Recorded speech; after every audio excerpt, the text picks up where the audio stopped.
اعلان نبوت سے قبل عرب کے اندر مردوں میں سب سے زیادہ اگر کسی کو صادق اور امین طاہر و مطہر کہا جاتا تھا وہ نبی کریم صلی اللہ علیہ وآلہ وسلم کی ذات تھی۔ اعلان نبوت سے قبل عرب کی خواتین کے اندر جس عورت کو طاہرہ کہہ کے پکارا جاتا تھا وہ سیدہ خدیجہ الکبریٰ رضی اللہ تعالیٰ عنہا کی ذات ہے۔ نبی کریم صلی اللہ علیہ وآلہ وسلم کے اوصاف، آپ کے فضائل، آپ کا اخلاق عرب کے اندر مشہور تھا۔ حضرت خدیجہ الکبریٰ رضی اللہ تعالی عنہا کو ایک خواب آیا کہ سورج کو دیکھا ہے وہ میری گود میں آیا ہے اور اس نے آ کے میرے گھر کو روشن کیا ہے۔ میرے گھر کو روشن کرنے کے ساتھ اس نے مکے کو روشن کیا اور اس روشنی سے پورا عرب روشن ہو گیا ہے۔ یہ خواب دیکھا تو اپنے چچا زاد ورقہ بن نوفل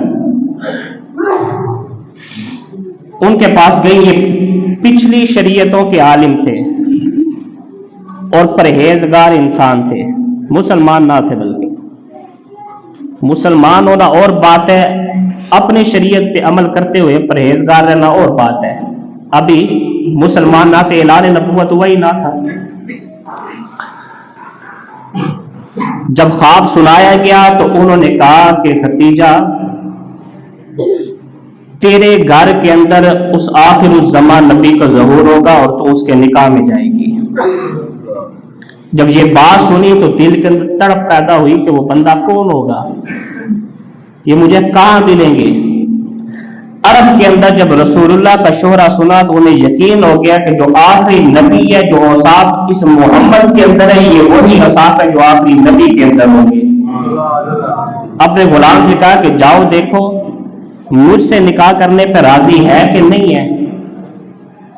نبی کریم صلی اللہ علیہ وآلہ وسلم کی بارگاہ میں غلام نے آپ کا اظہار لینے کے لیے، ذہن کو پرکھنے کے لیے، آپ کا فیصلہ دیکھنے کے لیے ویسی بات کی کہ اگر آپ کا نکاح خدیجہ سے ہو جائے تو کر لیں گے۔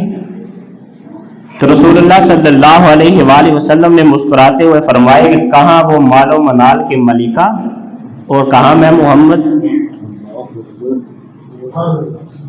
لیکن کیا پتا تھا خدیجہ کو کہ دو جہاں کی نعمتیں ہیں ان کے خالی ہاتھ میں، دو جہاں کی نعمتیں ہیں ان کے خالی ہاتھ میں۔ جب یہ بات جا کے غلام نے بتائی تو حضرت خدیجہ مسکرا پڑی کہ بات بن جائے گی، اور رسول اللہ صلی اللہ علیہ وآلہ وسلم کو آپ نے خود نکاح کا پیغام بھجوایا۔ رسم یہ ہے، طریقہ کار یہ ہے کہ جو لڑکے والے ہوتے ہیں پیغام وہ بھیجتے ہیں، لیکن چونکہ پہلے خدیجہ الکبریٰ رضی اللہ تعالی عنہا نے پیغام بھیجا تھا تو اللہ تعالیٰ نے یہ طریقہ بنا دیا ہے کہ نکاح جا کے پہلے لڑکی سے اس کی رضا پوچھے گا کہ بتاؤ تیری کیا رضا ہے، یہ اس ایک عمل کی وجہ سے بعد میں لڑکے سے پوچھا جاتا ہے۔ نبی کریم صلی اللہ علیہ وآلہ وسلم کے پاس پیغام آیا، آپ نے اپنے چچا حضرت ابو طالب سے بات کی، انہوں نے جا کے حضرت خدیجہ الکبریٰ رضی اللہ تعالی عنہا سے بات کی، بات کو پکا کیا گیا۔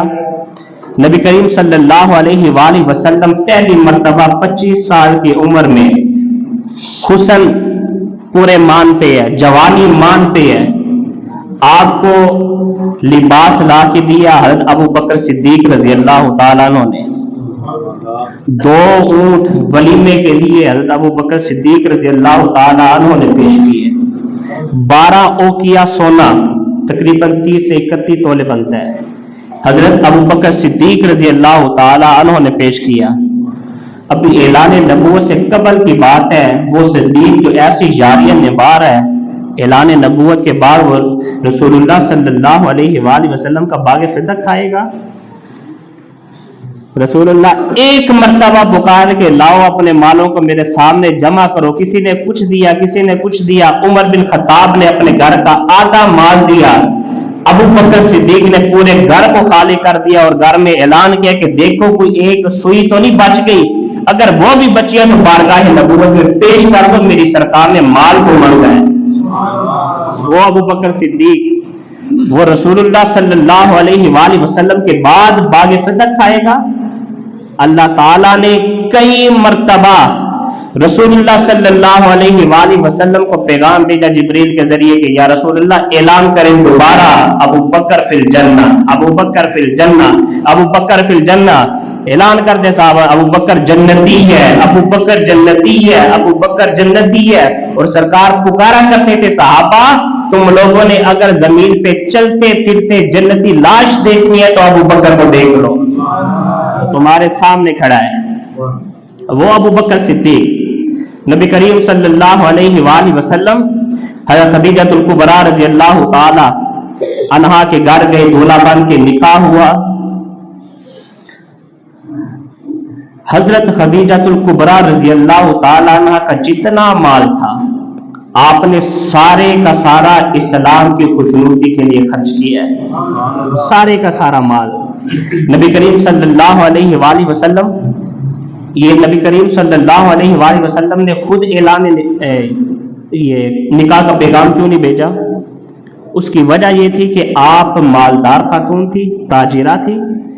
اگر رسول اللہ صلی اللہ علیہ وآلہ وسلم نکاح کا پیغام بھیجتے تو جو مکے کے رؤساء تھے، مالدار لوگ تھے، انہوں نے کہنا تھا کہ مال کی وجہ سے پیغام بھیجا ہے۔ اعتراض آنا تھا شادی پہ، نکاح پہ، اللہ کو کوئی اور منظور تھا۔ جہاں پہ تمام انسانیت اور کل کائنات کی عقل ختم ہوتی ہے، اللہ تعالیٰ کی حکمت کی ابتدا وہاں سے ہوتی ہے، وہاں سے اللہ کی حکمت کی ابتدا ہوتی ہے۔